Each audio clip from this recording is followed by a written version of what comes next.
Alors on continue toujours avec la sécurité, on va sécuriser un peu mieux notre application. Et là l'objectif, ça va être de pouvoir protéger notre application contre les attaques en force brute. Savoir donc quand un utilisateur va tenter de se connecter plus de 5 fois par exemple, eh bien on va désactiver son compte, il ne pourra plus se connecter. Pour ça, dans la couche sécurité, dans le dossier sécurité, on va ajouter la classe login attempt service. Et cette classe login attempt service, elle se présente comme suit. Donc là, la notation arrobase componente, ça permet de définir un composant Spring qui va être responsable de suivre les tentatives de connexion. La classe, elle s'appelle login attempt service. Elle va, dans un premier temps, on va définir une hashmap qui va être chargée de stocker les tentatives de connexion échouées par l'utilisateur. Donc on va avoir une structure dans laquelle on va avoir une clé qui sera l'email ou l'adresse IP d'un utilisateur et on indiquera le nombre de fois qu'il a tenté de se connecter. Ensuite, on va définir le nombre maximal de tentatives autorisées avant blocage. Et puis, on va appeler, lorsqu'une authentification réussit, une application qui s'appelle logging, une méthode qui s'appelle login succeeded. Cette méthode va permettre de réinitialiser le compteur pour cet utilisateur. Donc, quand un utilisateur se sera connecté avec succès, eh bien, cette méthode va tout simplement réinitialiser le compteur pour un utilisateur. Donc, on sera à 0.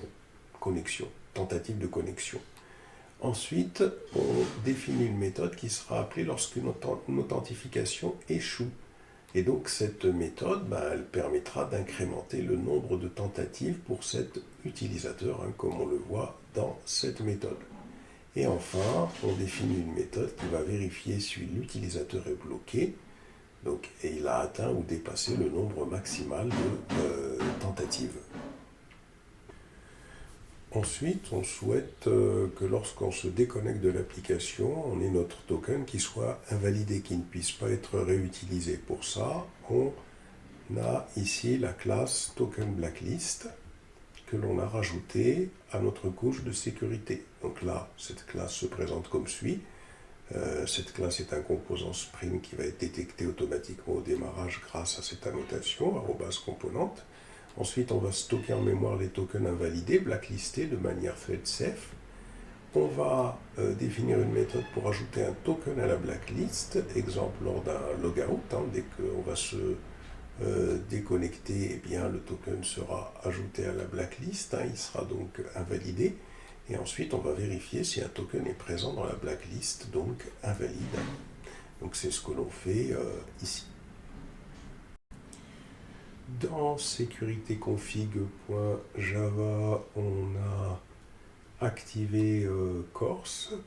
Ça c'est important avec la configuration par défaut pour les requêtes front, c'est-à-dire qu'on pourra spécifier ultérieurement que eh bien, on a la possibilité d'accéder à cette application à partir d'une application Angular par exemple, qui va fonctionner sur le port 4200.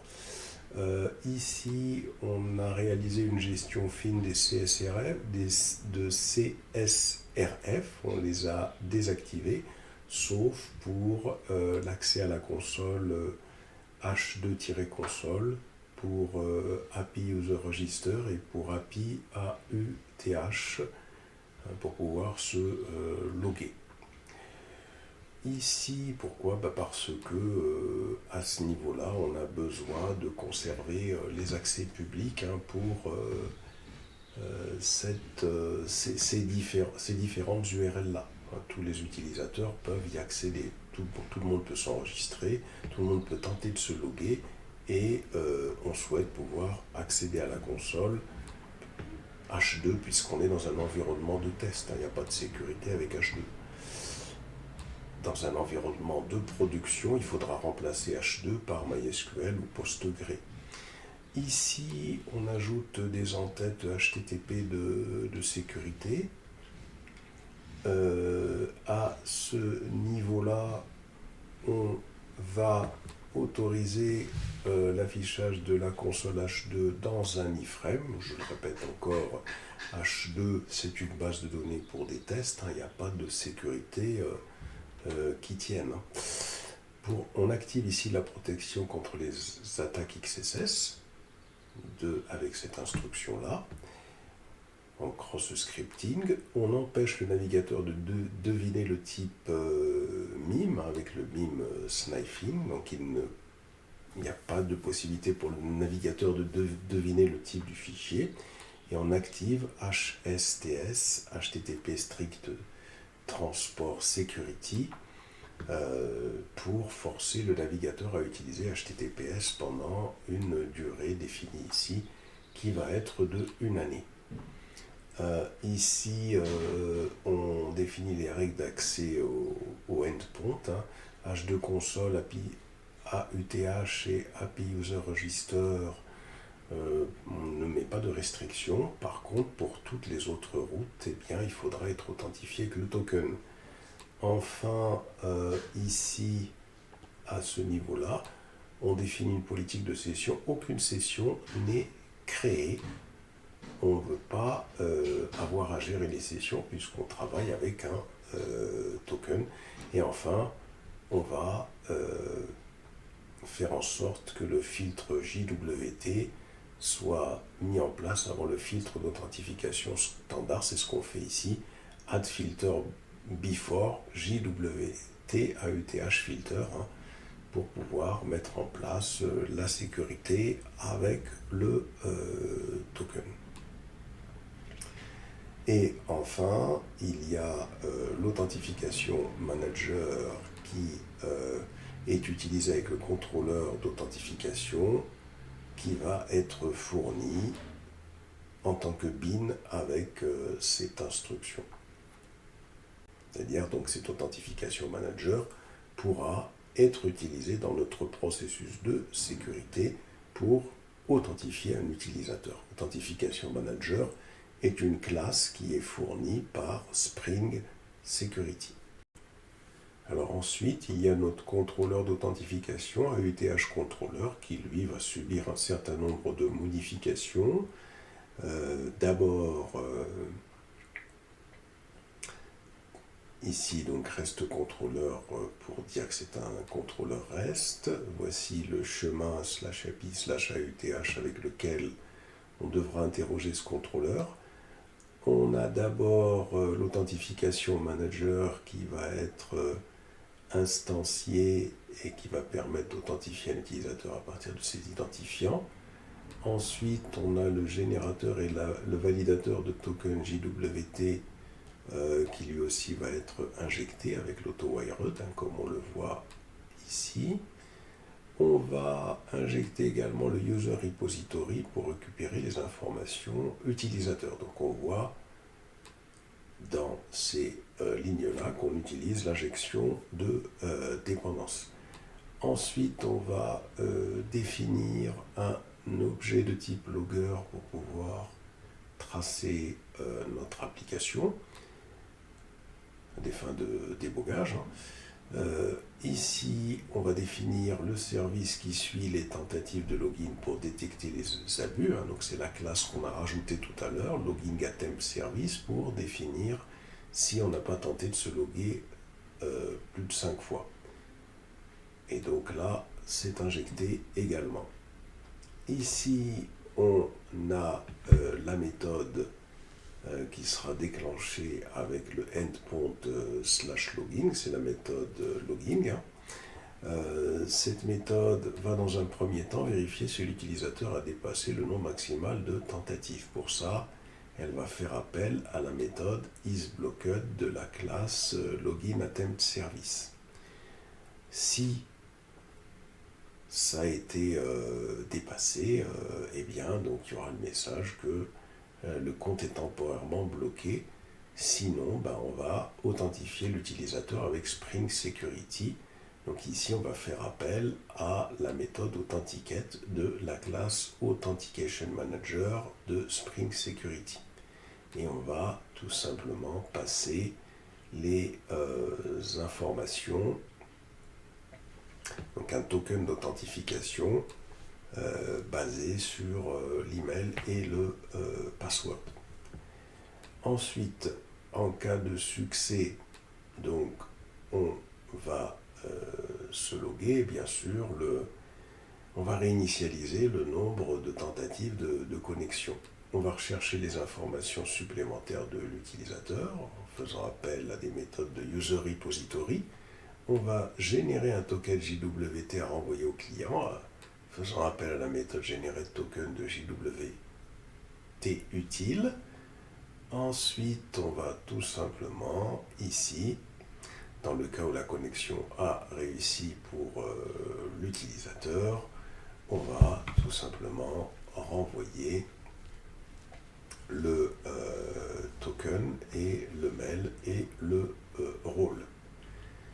Si les informations d'authentification ne sont pas bonnes, on va incrémenter le compteur de tentatives après un échec. C'est ce qu'on fait ici. Et on va afficher un message, bien évidemment, comme quoi les identifiants sont mauvais. Et on renvoie donc un statut non autorisé. Et enfin, au cas où on a une erreur inconnue qui va se déclencher lors du logging, eh bien on va la gérer à ce niveau-là. Voilà donc quels sont les éléments en plus qui ont été rajoutés à la couche de sécurité de notre application Spring. Alors maintenant, l'objectif, c'est de tester que tout cela fonctionne. Alors on y va, terminal, new terminal. On va remonter le terminal et on va compiler notre application vnw clean install. Voilà.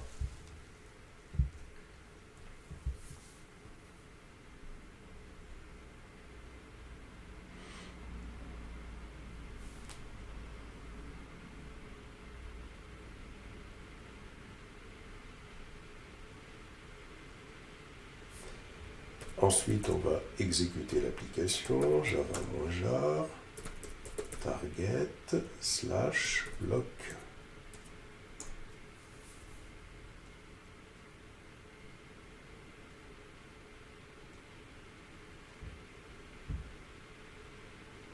Ok, donc on va tester si tout ça est fonctionnel. Voyons si on a accès à la console H2.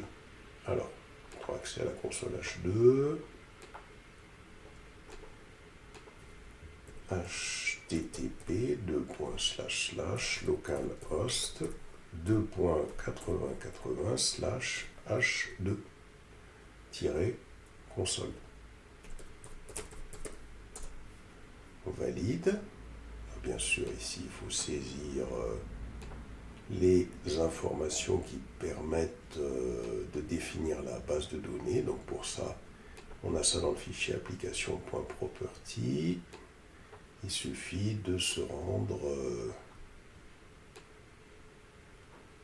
à ce niveau-là. Voilà, donc je colle ça ici et je clique sur Connect. Ça va, on arrive à passer, hein, donc c'est pas mal. Voilà, donc là j'ai l'utilisateur qui a été stocké avec, je supprime en haut là, avec le token. Et pour les véhicules, j'ai bien les véhicules qui ont été stockés dans la base de données. Donc ça, c'est déjà pas mal. Maintenant, on va tenter, comme tout à l'heure, pour voir si tout continue à marcher, d'enregistrer un utilisateur. Alors pour ça, je vais faire un post et je vais faire un API. Alors API users / register. Ici, je définis le name, donc c'est mousse, virgule, l'email, mousse@gmail.com, le password, mousse1234, et le rôle, user. Et je clique sur send. Voilà, donc là, normalement, il me dit 200 OK. Normalement, ça c'est bien enregistré. Alors peut-être une chose importante aussi dans le code qu'on n'a pas mentionné, c'est qu'on a rajouté ici un objet de type DTO. Et cet objet de type DTO, c'est un objet qui est assez important, hein, c'est-à-dire que c'est une classe qui va envoyer toutes les informations de l'entité user sauf le password. Alors ça c'est assez important parce que, comme on le voit ici, par exemple si je vais dans user controller, on voit bien que dans le user controller, j'ai fait appel à la méthode /register qui m'a enregistré un objet de type user avec le password et toutes ces informations, mais qui me retourne un objet de type DTO, dans lequel il n'y a pas le password, hein, comme on peut le voir ici.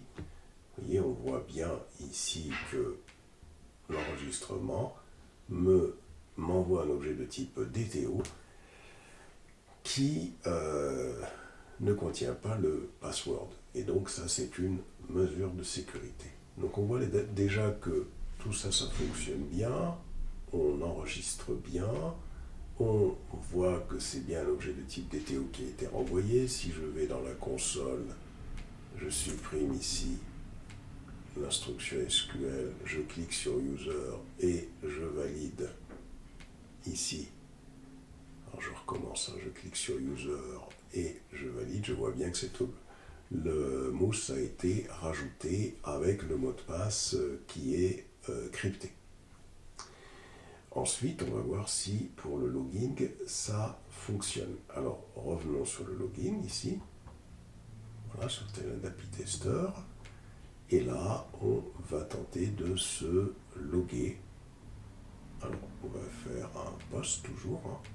Cette fois-ci, ce sera API AUTH/logging. Et on va tenter de se loguer avec les bonnes informations, donc à savoir l'email, puisque c'est ça le username dans cette application, et on valide, on envoie. C'est parfait, on voit qu'il nous renvoie bien un token. Maintenant, on va tenter de se connecter 5 fois de suite, et on va voir si notre compte va être désactivé.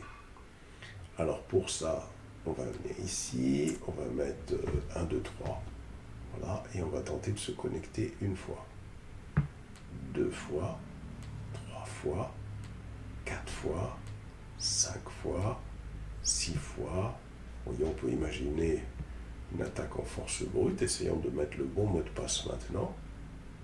Si je clique, qu'est-ce qu'il me dit? Il me dit compte temporairement bloqué après plusieurs tentatives. Donc on voit que ça marche bien. Supposons maintenant que je vais créer un autre utilisateur, API users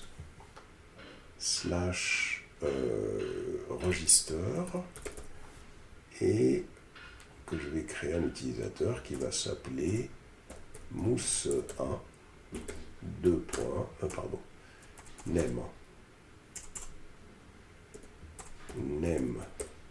entre guillemets mousse1 entre guillemets mousse1 virgule email, ça va faire mousse1 ici, mousse1 2 3 4 je peux le laisser, virgule, et le rôle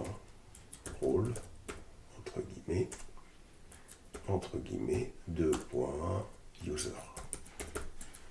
Voilà. À partir de là, on va tenter de créer notre user. Créons-le. Voilà, c'est bon, le user est créé. On va tenter maintenant, si on revient sur notre code, on avait mis une sécurité en place ici. Normalement, on avait mis une sécurité. Si je vais sur Logout Controller, voilà, on a le contrôleur qui permet de se déconnecter, donc avec API AUTH /logout. Donc nous allons tenter de nous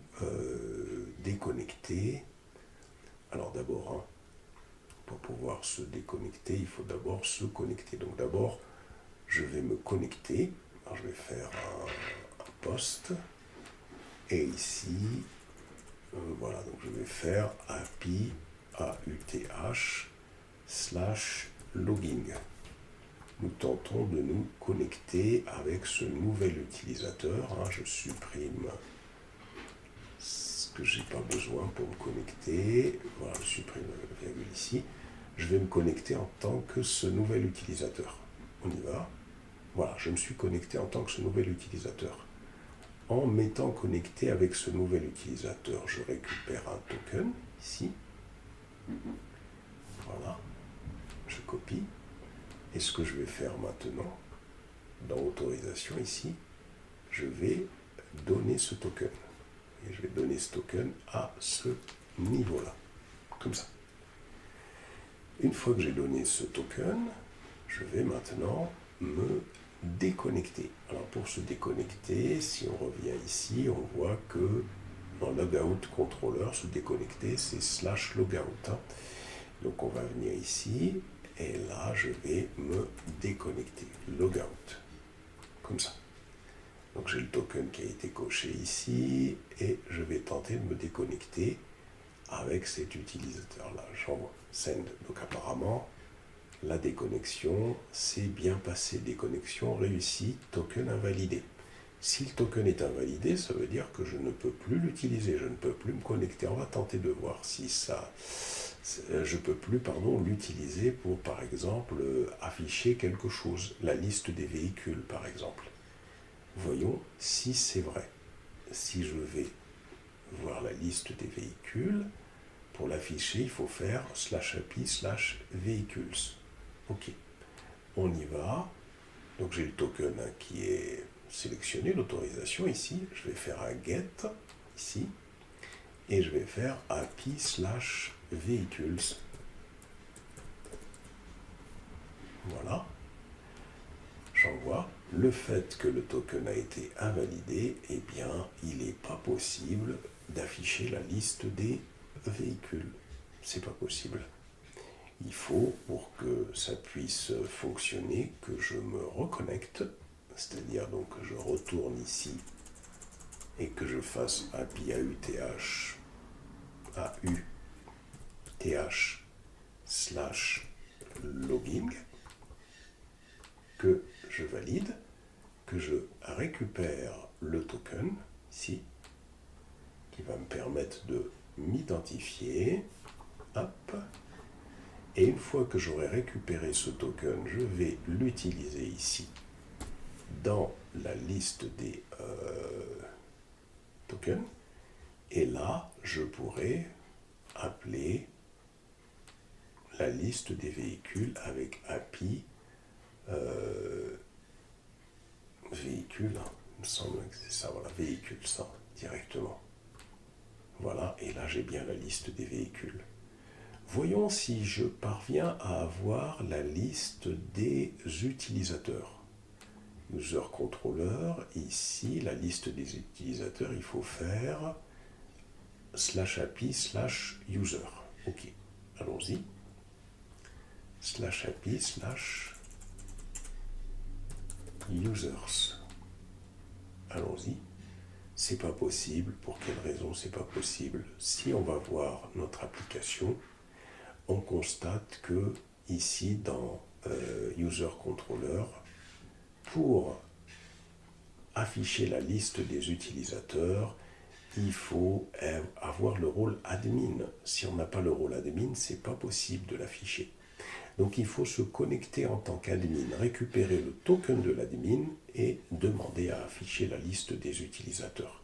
Donc on a également protégé notre application en définissant des permissions suivant le rôle. Allons-y, on va voir si ça fonctionne. On va faire un post. On va faire un API/AUTH/logging. On va décocher autorisation ici, il ne faut pas qu'il y ait de header. Par contre, on va demander à s'authentifier en tant qu'admin et en tant que admin 1, 2, 3 pour le mot de passe. Voilà, on fait un send. Alors, on récupère donc le token qui est lié à l'admin. Voilà, comme ça.